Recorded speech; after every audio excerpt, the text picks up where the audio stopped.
சில பேருக்கு அமைந்த மனைவி ரொம்ப சத்தம் போட்டு பேசுகிற ஆளாக இருப்பாங்க. என்ன பேசினாலும் கூடயே பேசுவாங்க. வாடி அப்படின்னா என்ன வாடி சும்மா உடனே என்ன என்ன அப்படிம்பாங்க. இது ஒரு வகையான ஒரு 50-60 பேர் சிரிக்கிறாங்க. இதெல்லாம் அந்த குரூப்போட வாழ்ந்துக்கிட்டு இருக்காங்கன்னு அர்த்தம்.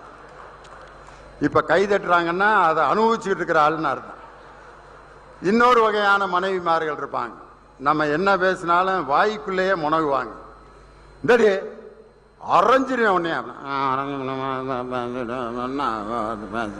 ஆமா என்னன்னு சொல்லு அப்படின்னு. சொல்லு அப்படிம்பாங்க. இது 2வது வகை. இந்த 2 வகையான பெண்களையும் ரொம்ப ஈஸியாக நம்பிடலாம். அவங்க மனசில் எந்த வஞ்சகமும் இருக்காது. யார் ரொம்ப ஆபத்தான ஆள் தெரியுமா? நீங்கள் என்ன திட்டு